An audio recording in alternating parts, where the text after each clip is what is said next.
Scoliosis அப்படிங்கிற பிரச்சனை வந்து நம்ம உடம்பு சைட்ல அப்படி சாஞ்சு போகக்கூடிய அந்த பிரச்சனை. இப்படி உடம்பு இப்படி சாஞ்சு போறப்போ என்ன ஆகுனா நம்ம பேலன்ஸ் பண்றதுக்கு நம்ம கழுத்து வந்து இந்த மாதிரி அட்ஜஸ்ட்மெண்ட் பண்ணாதான் நம்ம வந்து பேலன்ஸ் பண்ணி நிக்க முடியும். ஸோ ஒரு காம்ப்ளிகேஷன் என்ன ஆகும்னா ஒரு கர்வ் இப்படி ஃபார்ம் ஆனதுக்கு அப்புறம் மறுபடியும் இந்த கழுத்துலயே ஒரு கர்வ் ஃபார்ம் ஆச்சுன்னா அந்த காம்ப்ளிகேஷன் ஜாஸ்தி ஆயிடும். பொதுவா இந்த பிரச்சனை நம்ம விழா எலும்புகளையும் பாதிக்கும். அந்த விழா எலும்புகள் என்ன பண்ணுது, நம்ம மூச்சுக்கு வந்து ரொம்ப மூச்சு உள்ள இழுத்து விடுறதுக்கான அந்த மெக்கானிசம் அதுக்கு வந்து பிரீதிங் மூவ்மெண்ட்ஸ்க்கு ரொம்ப ஹெல்ப்ஃபுல்லா இருக்கும். அப்ப விழா எலும்புகளும் பாதிக்கப்படுறப்போ நம்ம முதுகெலும்போட மூவ்மெண்ட்ஸ் மட்டும் இல்ல, நம்மளோட மூச்சு திறனும் பாதிக்கப்படும். சில நேரங்களில் உடம்பு சாஞ்சிருக்க மாதிரி தெரியும், ஆனா முதுகெலும்புல எந்த பிரச்சனையும் இருக்காது, தோள்பட்டை மட்டும் லைட்டா அப்படி இறங்கி இருக்கும். முதுகெலும்புல வர்ற இந்த பிரச்சனை நம்ம இடுப்பு எலும்பையும் பாதிக்கும். அந்த இடுப்பு எலும்பு பாதிக்கும் போது நம்ம தொடை தசைகளும் டைட்டாக வாய்ப்பு இருக்கு, நம்ம கால்களுடைய லென்த்தும் டிஃபரெண்டா இருக்க வாய்ப்பு இருக்கு. இந்த பிரச்சனை இப்படி ரிவர்ஸாகவும் வர வாய்ப்பு இருக்கு. இப்ப நம்ம கால்ல ஏதாவது பிரச்சனை இருக்கு, நம்ம ஏதோ தசைகள் டைட்னஸ் இருக்கு, இல்ல கால் லென்த்ல ஏதோ பிரச்சனை இருக்கு, இல்ல இந்த இடுப்பு எலும்பை கண்ட்ரோல் பண்ணக்கூடிய தொடை தசைகள்ல டைட்னஸ் இருக்கு அப்படின்னா அந்த இடுப்பு எலும்பு பேலன்ஸ் போய் இந்த மாதிரி சாஞ்சிச்சுன்னா அது மூலமா நம்ம வேற வழி இல்லாம நம்ம முதுகெலும்பு அட்ஜஸ்ட்மெண்ட் பண்ணி தான் ஆகணும்.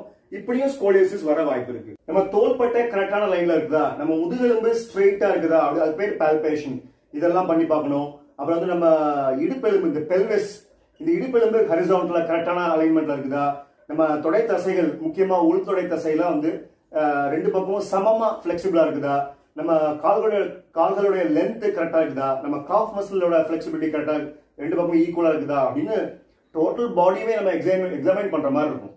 ஸ்ட்ரெச்சிங், ஸ்ட்ரென்தனிங், பிரீதிங் எக்ஸசைசஸ் இது எல்லாமே வந்து ஒருங்கிணைஞ்சுதான் இதுக்கு ட்ரீட்மெண்ட் கொடுக்க முடியும். நம்ம முன்னாடியே சொன்ன மாதிரி மூட்டுகள் தசைகள்ல என்ன பிரச்சனை அப்படின்னு நமக்கு தெரியும். இம்பேலன்ஸ் சொல்லுவோம். ஒரு பக்கம் நல்லா பிளெக்சிபிளா ஸ்ட்ராங்கா இருக்கும் பாடி, இன்னொரு பக்கம் வீக்கா இன்ஃபிளெக்சிபிளா இருக்கும். நம்ம என்ன ட்ரீட்மெண்ட் கொடுத்தாலும் இது எல்லாமே அளவீடு செய்யக்கூடியதுதான். நம்ம ஸ்ட்ரென்த் இம்ப்ரூவ் ஆகுதா, நம்ம பிளெக்சிபிலிட்டி இம்ப்ரூவ் ஆகுதா, நம்ம மூச்சு திறன் இம்ப்ரூவ் ஆகுதா, அது எல்லாமே வந்து இந்த ட்ரீட்மெண்ட் ஆரம்பிக்கு முன்னாடியும் ட்ரீட்மெண்ட் ப்ராக்ரஸ் ஆகி போயிட்டு இருக்கும்போது இம்ப்ரூவ்மெண்ட்ஸ் வருதா அப்படின்னு பார்க்கறதுக்கும் அது வந்து மெஷர்மெண்ட் டூல்ஸ் எல்லாம் வச்சு இம்ப்ரூவ்மெண்ட்ஸ் ஆகுதா அப்படின்னு நம்ம கண்காணிக்க முடியும். இந்த ஸ்கோலியோசிஸ் பிரச்சனைக்கான ஒரு சில பயிற்சிகளை நம்ம பார்க்கலாம்.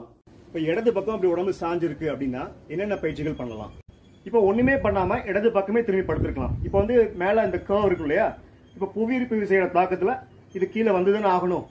ஸோ ஒரு ஃபியூ மினிட்ஸ் இந்த பொசிஷன்ல படுத்திருக்கலாம். அப்புறம் இப்படி எந்திரிச்சு இப்படி உட்கார ட்ரை பண்ணலாம்.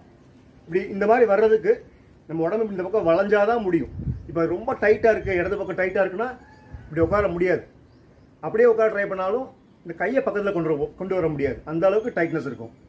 அதுக்கப்புறம் இடது காலை முன்னாடி வச்சுட்டு கையை மேல தூக்கி ஸ்லோவா உடம்பு இப்படி வளைக்கணும். அப்படியே மெயின்டைன் பண்ணலாம் கொஞ்ச நேரம். அதுக்கப்புறம் வலது காலை அப்படி கிராஸ் பண்ணி வச்சுட்டு வலது பக்கம் உடம்ப வளைக்கலாம். மல்லாக்க படுத்த நிலையில டயப்ரமேட்டிக் பிரீத்திங் அப்படிங்கிற அந்த பேட்டர்னை ட்ரை பண்ணலாம். டயப்ரமேட்டிக் பிரீத்திங்ல நம்ம மூச்சு உள்ள எடுக்கிறப்போ வயிறு நல்லா மேல வரணும், அப்புறம் வாய் வழியா மூச்சு வெளியே விடணும்.